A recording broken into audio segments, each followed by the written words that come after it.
Hello, everybody. This is the second half of Sports Scope. It is recorded just before the program. It is exactly 6:20 p.m. Central Time, 7:20 p.m. Eastern Time.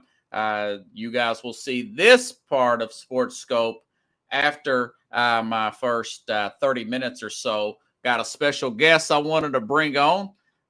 Rich Ferris. Now, Rich, we went to high school together. Let me see if I got this timeline right. I met you on spring semester 1998. We're going on 25 years of friendship. Is that correct? Oh, I can't hear you, brother. Turn your mic on. Should do the mic check here. You're on mute. Let me see. Let me make sure I didn't mute you now. Oh, hold on. Okay. I think your mic is mute, brother. You got me? Yeah, I can hear you now. All right. Good. Sorry about that. Yeah, I was like, man, I could not hear myself in my own headphones, and I was like, what's going on? Yeah, anyways, just speak into that mic as much as you can, brother. Now, did you hear my question earlier? Yeah, so I believe I want to say it has been about 20, somewhere around that. Yeah. Probably freshman year, maybe. And I was a sophomore. Yeah, I'm a year older. Now, I'd to the audience here, a little background on myself. Now, I was 16. I went to my freshman year in high school. I went to school. I lived with my dad out in Florida, Fort Walton Beach, Florida. It was actually the high school, same high school, believe it or not, that Danny Warfel, quarterback under Speed Spurrier. Of course, I like Tennessee. I hated it. I actually skipped school that day. My dad let me stay out on Danny Warfel Day when he came there. And then I moved back with my mom in Madison, Tennessee in 97, and had a new car there. I bought a car, and the new car is 83 Caprice, like an idiot in January 98. Dumb kid doing dumb kid things. I wrecked the car. I had to ride the bus, and then I met you and Kenny Dobson. It's a friend of mine I went to New York City with. Mm-hmm. And another guy named Kenny. Now, Kenny De La Houssaye, Kenny can attend to this. I actually had a class with him in my first semester at Austin Peay. I actually met Kenny before I met Kenny De La Houssaye, before I met everybody. But I was driving and stuff. And long story short, we all became a foursome friends, played many of basketball games in your backyard there. Yeah. You lived about, 7 or 8 houses down, I want to say? Yeah, I mean, it was something like that. Down, not too far, walkable for sure. Walkable. I had a good time, man. Now, so me and Kenny Dobson, after a year and a half after graduation, let's say 2, moved to New York City. Now, you go on and graduate, then you go to Marines. Now, pick it up from there.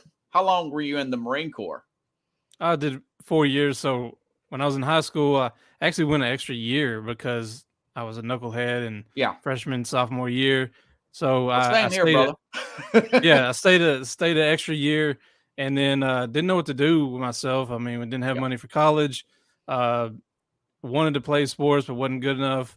And so I talked to a couple of my uncles, and then got to talking to a Marine recruiter, and then signed up probably 2 or 3 months before 9/11 happened. And so I was in the recruit depot. All I had to do was graduate, and I was going to boot camp. And then, of course, 9/11 happened. So I graduate, go to boot camp, and did 4 years from 2002 to 2006. Okay. Went over to Afghanistan in 2004, went to Iraq, Fallujah, Iraq in 2005. Was going to go back to Iraq in 2006, but decided to get out, go to college, and then get into the radio business, and kind of been there since. And you went to Volunteer State. Now, is that you did 2 years there?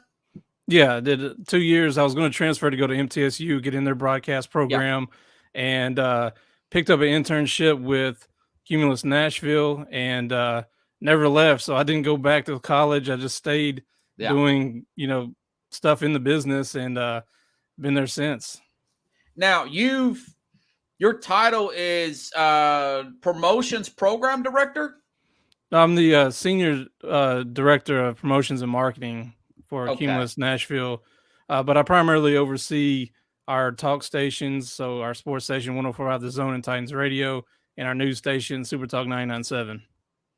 Man, that is good stuff. Now you've been there technically 11 years, no? Or before? Yeah, almost. That. Yeah, almost 11. It'll be in this summer. It'll be 11. Yeah. You know something, man. Crazily fast, but been a lot of different cool experiences from working there, because we have multiple stations, so we do all kinds of different things. But luckily, I was able to get the position I'm in now, and primarily focus on news and sports. Yeah. And so you basically post big events and stuff. So what does that pertain to? I never really did ask you about that, man.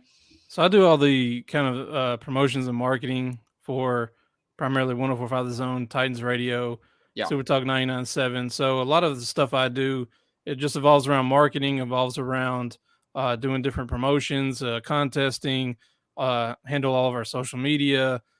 So any events that we do, or if we take the shows out to a location, which I did one today out in Cool Springs. So any of that stuff kind of involves myself and my team. Yeah, you do a lot of setting up and stuff. But what is do you do a normal 9 to 5 job, or is it just come as these events come along, or how does that work out? It's kind of, well, I'm a salary, so my hours is kind of primarily when I'm in the office, it's basically a 9 to 5, but everything evolves around. If we're doing events, then my schedule may change, or if I'm out covering, say, like a Titans, or covering Preds, or any kind of sports or news thing, I help with that as well. So kind of around the clock a little bit, but primarily when we're in the office is a 9 to 5. Yeah. Now you're the flagship for the Tennessee Titans here out of Nashville, like you can see in my background, folks. Now, how often do you interact with the players? Do you know any of the players per se, personally? No, to an extent. I mean, not like best buds or anything, or go hang out with anybody, but I mean, you get to know each other a little bit. We did, I guess, our station sometimes will do shows or segments with a player that's pretty consistent, and you kind of get to know them a little bit. So, like one example was the Logan Ryan show that our former midday show used to do. Get to know him because we were basically meeting up every Wednesday and having a specific show in our studio. So I was a part of coordinating when he came in and getting him to the studio and just kind of getting to know a little bit. And but far as just covering from the media side, I mean, get to interact with players. I do a lot. I do help out a lot with our coverage of the teams on our social media platforms, as well as assist any of our on-air hosts and reporters. Any kind of way. I do a lot of photos and stuff like that for our social media. So that's a lot of what my role helps with interactions with those teams. Yeah. That's good stuff, brother. That's good stuff. Now, okay. Now let me ask you this. Titans have a new general manager, Ran Carthon.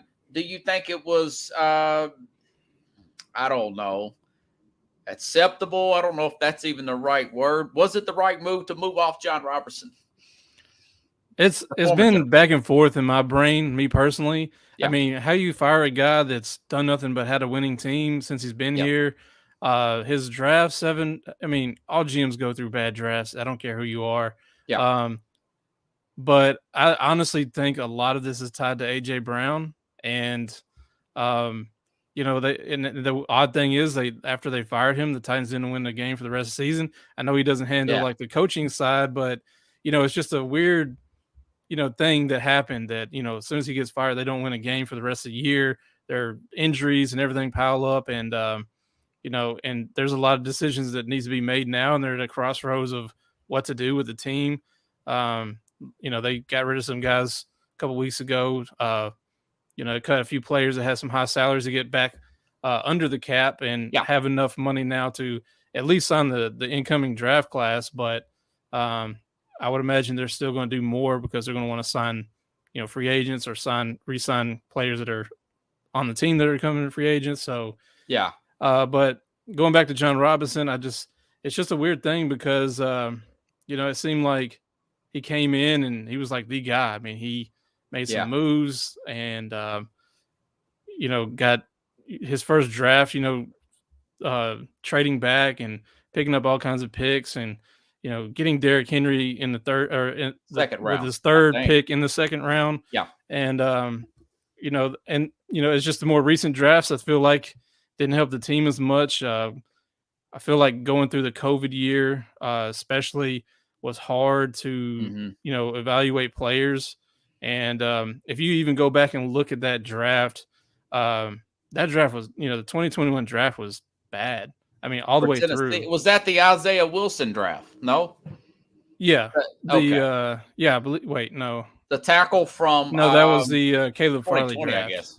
Sorry, 2020 was Isaiah Wilson. Oh yeah, 21. I was just talking about Farley. him. He was the Georgia guy for the audience here that total busted out. He kind of came up to because I was talking about Jalen Carter yesterday. Yeah, and like you said, everybody strikes out. I think the main thing was probably Tannehill's contract and probably, obviously, you said A.J. Brown probably been the tipping point, but he took a lot of chances, man, on players injured. Who was Simmons? Now, Jonathan Simmons played off. Jeffrey Simmons paid off. Yeah, that draft class was amazing. The 2019 draft class was phenomenal. He had Jeffrey Simmons with the 19th overall pick, I believe. A.J. Brown in the second. Got Davis, the guard, with the third pick. And he's still third round pick. Davis? Nate Davis is a free agent now. So, okay. But he just finished his rookie contract as well. And so that was their third round pick. Their fourth round pick was Amani Hooker. Their fifth round pick was David Long Jr. And then they had two more picks. One was a linebacker that didn't pan out, and the other I'm drawing a blank on. But the players, it was a very good draft. That's good enough for one draft. That's really good if you can get 3 or 4. Yeah, he had 4 or 5 starters, and he had 5 of the 6 in that draft ended up being starters. And Jeffrey Simmons is still waiting for a big payday because they picked up his 5th-year option. Right. So that's going to happen this year, and they'll probably franchise him if they can't come to a deal, I would imagine. They already re-signed long-term Amani Hooker out of that draft class. Right. Signed him last summer, I want to say. Mm-hmm. Yeah. And so they got Nate Davis. Obviously, we know about A.J. Brown, what happened with him. Yeah. So Nate Davis and David Long Jr. are free agents. And I know I'm missing one. That's the other 6th-round pick that was it's okay, man. I think was and who was the guy from Virginia Tech? That's Caleb Farley. So that was the 2021 draft. They took Caleb Farley in the first round. Farley was a big reach there because of his back history. I'm just trying to say, I'm trying to think what Amy Adams Strunk, the owner, was thinking, in firing right. And he's a Tennessee native, by the way, for the audience. He's from kind of West Tennessee. West Tennessee. Yeah. I think a lot of that revolves around A.J. Brown. Yeah. But going back to the draft, the 2020 draft, like I said, was a terrible draft all the way through. I would almost say it was worse on him for the 2021 draft, where they drafted Caleb Farley, they drafted Nate Radins, the guard. Okay. They took Des Fitzpatrick, the wide receiver. There's a lot of bad picks in that draft. And I thought he was going to pan out, but he never did. Yeah, the and Louisville the thing, guy, right? Yes, Louisville wide receiver. A lot of people were. I seen some people comparing him to Devontae Adams, which I don't know why, I but think they had the that same was hairdo. That was about it, man. No, I'm maybe. kidding. But just going back to comparing the drafts, and the reason why I think 2021 draft was worse is because you go back and look at the 2020 draft. Yeah, you had Isaiah Wilson, you got Christian Fulton in the second round, which was a steal. Fulton's going to be money. I think they're going to re-sign him. Yeah, he's still got a year or two left on his rookie contract. Just hold as long as you can. Yeah, but the issues are, so if you look at the 2020 draft, you look at, all right, so they missed on Isaiah Wilson. Yes. So you kind of look at like, well, who was available? And now I'll say this: if they would have drafted T. Higgins instead of Isaiah Wilson with that pick, Titans would have had a totally different outcome from there, because then you don't do the Julio Jones trade. So then you have those picks back. You don't worry about Corey Davis, because then you have AJ Brown and T. Higgins. I mean, wow, that'd be, and then you would have had Corey Davis. That would have been a trio for at least a season. Yeah. Now, but beyond that, you're looking at that draft as a whole. There was a lot of, there just wasn't a lot of good talent. There was actually more undrafted rookie free agents that ended up panning out throughout the league, not just the Titans. The Titans ended up with 5 good ones of that. They got Tier Tart in that undrafted free agent class. He's turned out to be a great player. What a find there. Tier Tart, defensive tackle, man. Mm-hmm. They got Nick Westbrook-Akina is undrafted in that draft. They got Brewer, who's playing guard center in that undrafted rookie class. So you almost want to wish that, or try to chalk up that draft and say, all right, you kind of got good guys undrafted. It was a bad draft class as a whole throughout the NFL. But the 2021 draft is where you have problems, because you miss on guys and then there's stars behind them. Yeah. So you miss on a Caleb Farley, but you had pretty much every other corner available that could have been, a starter. Now, Caleb Farley's still, I think you have another year. You kind of chalk up. You give him one more chance. An ACL he's coming back from, Farley? Yeah. He tore his ACL. The issues with Caleb Farley, he's got all kinds of intangibles. He's got, all the physical stuff you want. Right. But when you see him just completely lost in coverage, like he doesn't know what he's doing, that's when you're like, I don't, if you can't coach him up and it doesn't matter all the physical traits that he has. If he can't get what you're doing and, cover a guy, then, it's a complete bust. And then, in that same draft, Dylan Radins in the second round is kind of to be determined as well. And I think that with a combination of the AJ Browns, ultimately what got John Robinson fired. So yeah, it is what it is. Now, I do like Brian Carthon coming out of the 49er system. They get guys like George Kittle.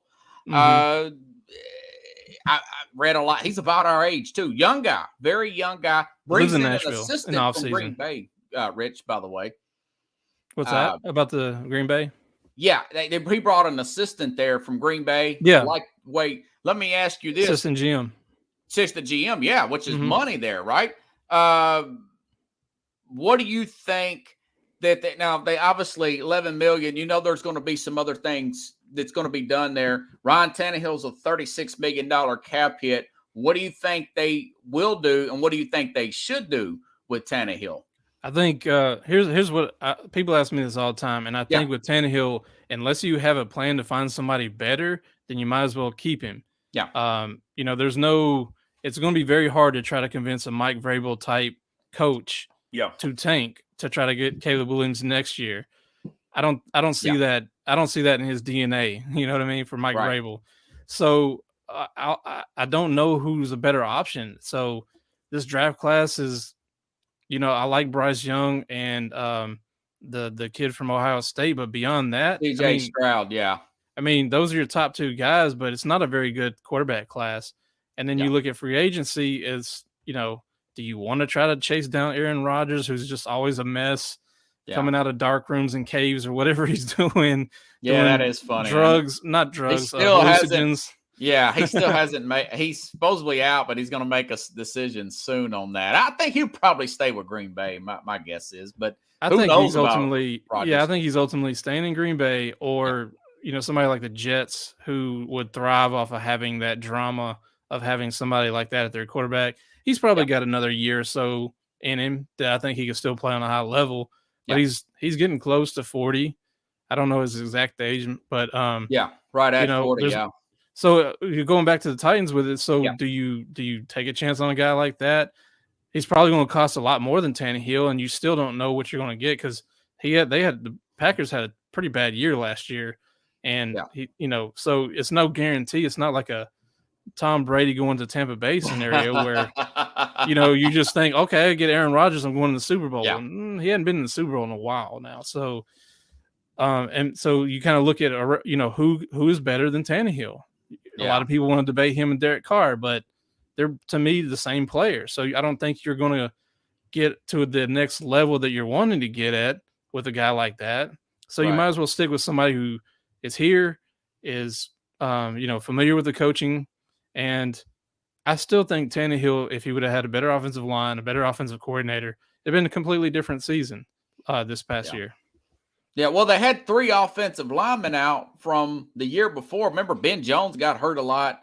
Lewan went down. Did he go down in the Buffalo game, I want to say? Yeah, it was like the first or very second early in the season. Yeah, what do you expect? He hasn't, he has.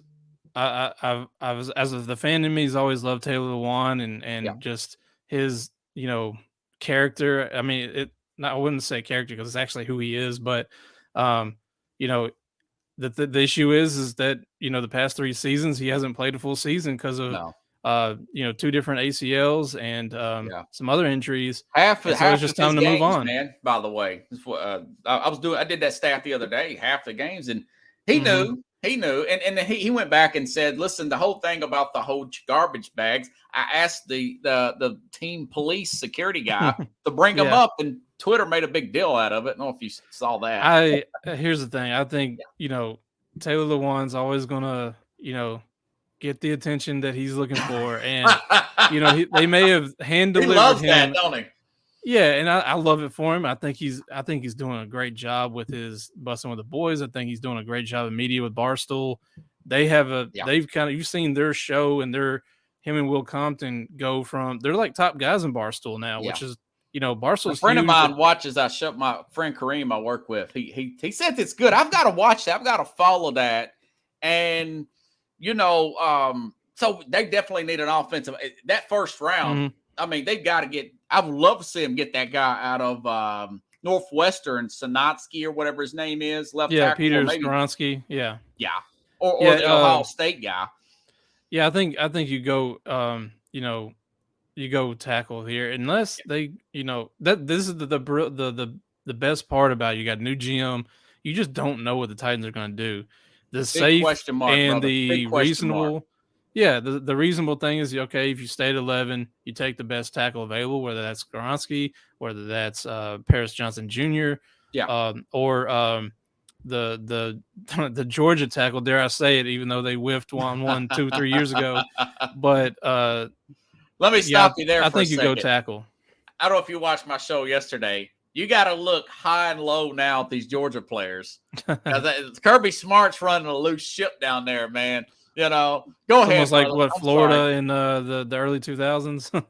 Yeah, exactly. Yeah, but yeah, you kind of have to hope that your scouting staff and the time that you get with that player is you get to know who they are, and I feel like you weren't able to do that with the 2020 draft that included Isaiah Wilson, and you didn't get to see those red flags. And then when you got to the league, you're like, oh crap, this dude is doing what? I mean, there was like 3 or 4 incidences before training camp was even over and in his rookie year. And so, but I think you go tackle there. I wouldn't be surprised if they do some trading. Obviously if they trade up, you would think that's going after a quarterback that they really like. But I could also see a scenario where they trade back a little bit to pick up some more picks because they have maybe 5-6 picks in this draft. I think so. They do got their. Now let me ask you this: this ain't popular around town. Don't take it personal. Okay. But Derrick Henry's 29. He's second highest paid running back in the league behind Zeke Elliott at $16 million and some change. Would you consider perhaps trading to Derrick Henry if you could get maybe a second round pick for him with the Bears or somebody? No, a second round. I mean, if you get a first round, great. But I'm business- trying to be realistic because of his age. The fan in me would hate it, but you have to prepare for it. He's an Yeah. older running back. I think he's built for another 3 or 4 seasons to be successful. Like, he could have good years. Yeah. I think the next season or two, he's still going to be top 5 rushing. But I also think that as much as I love Derrick Henry, I also think that unless you dramatically change your offense, you're still doing the same things you've been doing. And ever since the playoff game against the Ravens, people just kind of figured out how to kind of shut down the Titans offense if they're going primarily with Henry. And even though that was the case this year with a bad offensive line, he still had a really good year with stat wise. So I think Titans fans should prepare themselves for something like that, for a trade of Derrick Henry. Yeah. A second round pick. If it's a high second round pick, I think that'd be, understandable for it. Yeah. However, you kind of look back at the AJ Brown trade and, when you see a star. Maybe they should have got more. Do you think they should have got more than just the first round? Yes. Because look what Tyreek Hill got. Yeah. He got like 4 or 5 picks, didn't he? The problem was there were some health concerns and there was a lot of stuff going around about AJ's knees. He ended up getting some scopes, which aren't really that big of a deal. Yeah. That's what I've been telling people, but I don't know. You may know a little bit more about that than me. That it was a knee issue the year before, right? He had to get his knee scoped a few times, and it's really not that big of a deal. But for somebody that's missed some games here and there for the last 2 seasons, you kind of get concerned with that. But after listening to his side of the story, basically on the Raw Room podcast, which Darren Bates and his guys, where he got to tell his side of the story, he didn't really seem to have some injury. Obviously, he had a full season this year and was a great season. Actually broke their Eagles franchise receiving yards record. In his first season, went to a Super Bowl in his first season. So, those injury concerns what are they? Like, he had a great year, so I don't see why. But hearing it from him, AJ's side of it is, just about money, and he didn't want to leave. He had some family stuff that he wanted to stay in the area, and he just wanted some money. And so the Titans didn't seem to be budging on. They were, I think, offering 16 a year with incentives that would get him to 20. And I think he was wanting 22 and ultimately got 25, I think, a year from the Eagles. So that's a lot of money for a receiver, man. Woo! It is, but it keeps going up. I know the money that they paid for him, they cashed in and got their money's worth out of him though this year. That is true, and I studied the Catalyst Spot Track. I'm trying to get the guy to come on the program. I don't know. They're awesome. Spot Track and I know Overcap. Yeah, all those guys in Spot Track, they're great. Yeah, and the guy won't get back to me. I think he thinks he's too good to go on, which is fine. I'll get something from the NFL if he wants to be a bleep like that. Anywho, so you basically saying probably restructure Tannehill. You think they'll probably keep Henry, just to wrap up them Titans talk here? I think this would be their final year for both of them. If they do stay on the team past the offseason, both of their contracts do end. I could see a scenario where they maybe extend Tannehill, but that's with the belief like, hey, we can't find anybody that's better. So I don't see that per se happening with Henry. Now they have gobs of cap room in the 2024. So some restructures and some moving some money around. I mean, you already looked ahead of 24. Nice. So how much you think they may have in 24? No. I know they have at least over 60 million in cap room come 2024. I want to say a lot more than that though. Right, because Tannehill's year, and that's what I was telling somebody. I was talking about yesterday on the program that next year's years are voidable for Tannehill, which could make him a good trade, a partner for somebody. And I didn't know that they got that kind of money next year. That is really good news, because I do think that they do have a Super Bowl. If you look at the front seven's good what were they, top 5 against the run all year defensively? Yeah, and that's the great thing about having Coach Vrabel. I mean, even with the injuries, he got the most out of every dude that geared up and played. Right. Like even they were in their 4th and 5th string middle linebackers, and they were still getting production out of those guys because that's just good coaching. I want to say out of Coach Vrabel and his staff. Yeah. I read a stat the other day, man. He has coached 84 games for the Titans, and the Titans have been in the playoff hunt all 84 games. You can't beat that. Not unless you get him a ring, and they're a quarterback away, man. And just think, the Colts were actually going to hire him, but instead decided not to hire him and told him they weren't hiring because they were chasing Josh McDaniels, which ended up him not even taking the job. And then the Titans got him.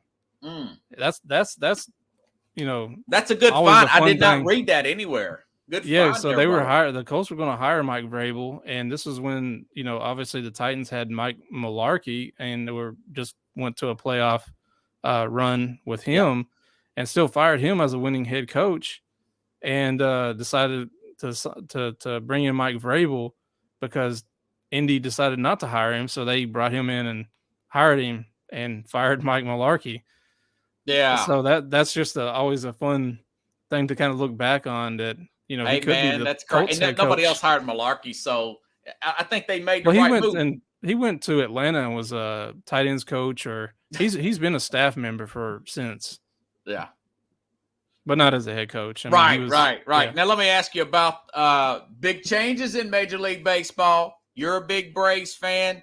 Yeah, I got on my World Series, Atlanta Braves World Series polo. Nice, brother. Nice. And like the gold look there. What do you think about these new rules? You've got pitch clocks now. They're banning shifting. I'm a big high speed guy. You know how I am.